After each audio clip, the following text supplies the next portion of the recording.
Hello, I'm Ishani and welcome to a new video using the amazing Craft Your Life project kit by Altenew. And this month we have Hello Beautiful series of amazing products. Let me quickly show you all the floral goodness that is there in this kit. First is this gorgeous 6x8 stamp set with beautifully illustrated flowers, pretty fonts and many sentiments. You can use one of these flowers or combine them all with some masking, and they all have their coordinating dies. And something I'm in love with is the coordinating stencils. With the set there are 5 layering stencils. They all are numbered, and the stamp set contains the layering guide with all the stencils that you'll see soon as I make a card with these stencils. And along with these is a fantastic 3D embossing folder that will be perfect to be used alone or add in the background of a card. Both these ideas I'm going to show you in my cards. Now let's go and see how do I do my first card. I want to start with stenciling, and I'm going to use this stamp with 2 flowers and use stencils to color them and do a cool technique that we often forget about. Altenew gives loads of inspiration in their guide and also the layering guide for stenciling, so I'm going to keep my layering guide close to me for all the help. I take a narrower panel of A2 size Nina Classic Crest 110 pound paper, and after assessing how well I cut my flowers, I arrange the stamp, and with the black ink I stamp the floral arrangement with the help of a stamping platform. For stenciling, I am going to start with the leaves first and then later do flowers. I check the stencil guide and take number 4 stencil for the first layer of stenciling, and for my bigger leaves I am using light green color to go all over my leaves with a little darker ink at the inner corner and lighter at the edges. I protect the other openings with a post-it note, and between every ink I am cleaning my stencil. I do the other 2 leaves.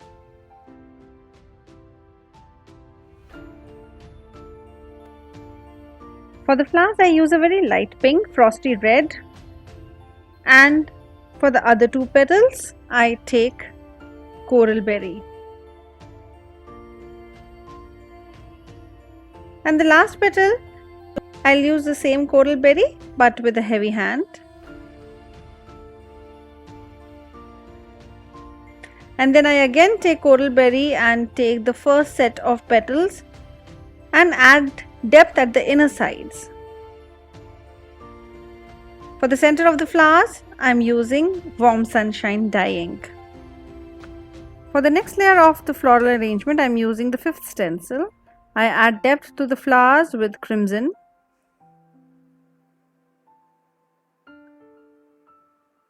And dark green at the inner side of the leaves, and later I blend it with light green for a more cohesive blending. For the second layer of the pollens, I am using a light brown paperback dye ink, and I love how it is easy to color these flowers with stencil. Lazy me is so happy. I take the coordinating die and mark at the area at the place where I need the flowers cut, and place my plates in the way that the second plate is over at only the area that needs to be cut. And I'm going to get it through my die cutting machine, and here we have a cut flower, and I've cut it a little more, but not a problem. I'll make a straight line again and cut at the places till where the flower die cut has happened. I've taken desert sand cardstock as a card base, and I'm using a pale green strip of cardstock at the place where my die cut flower arrangement will be. For the sentiment, I have taken a sentiment from the stamp set and stamping in black ink. And then I adhere my floral panel on with the foam tape. And then I add little embellishments, which are some dewdrops. And here's our first card using partial die cutting technique and using our dies little differently. I'm honored to be a guest designer at Altenew and the blog hop and giveaway happening. Check out my description box to participate in the giveaway. Let's go ahead and see how I do the second card.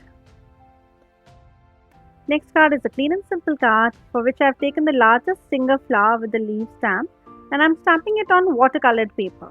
I use anti-static powder before I stamp the image, and I'm stamping it twice with Versamark as the watercolor paper has some texture and I don't want to miss any spots. And then I'm going to heat emboss it with rose gold embossing powder. I'm going to watercolor my flower, and I love the way the heat embossing creates little wells so that it gets easy to watercolor. I start with my leaves and I've taken some greens to color them, and I'll use some blues to color the flower. And I'm going to speed up my coloring because there's nothing special in my coloring. I just go with the flow, and I'm at a beginner stage myself. I've listed the supplies used in the description box below, and I'll be grateful if you would purchase through my affiliate links. If you're new to my channel and if you're liking my work, I would love if you'd subscribe to my channel and give this video a thumbs up, because every new subscriber means a lot. It's time to bring in the embossing folder for some pretty 3D embossing for the background of my card. I'm using a white cardstock, and I will position it in a way that only half of the cardstock will have the dry embossing, thereby leaving some space for me to stamp my sentiment too. I love the way the dry embossing looks on white. For the sentiment, I take Hello Beautiful sentiment and I stamp it with black ink. And it's time to assemble the card.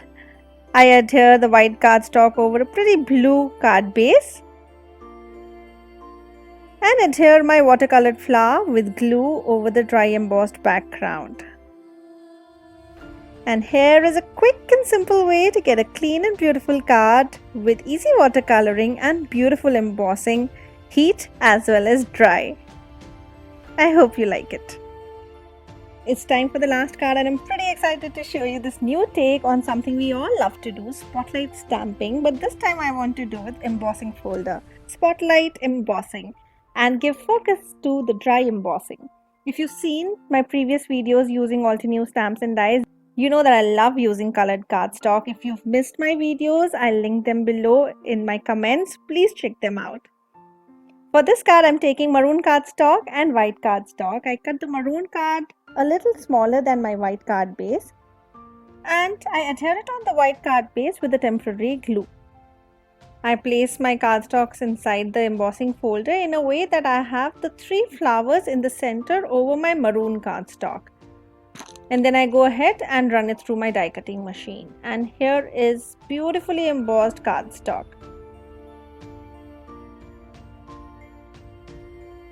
I use a heat tool and heat the place where there is glue to take off the maroon card, and though I tore it a bit, it will be all hidden, so it's not a problem. I take a top folding maroon card base and adhere my white panel with strong double-sided tape. And then I am going to mount my maroon cardstock with a foam tape, and I can easily see the light frame on the white paper. And here is a beautifully spotlight dry embossed card.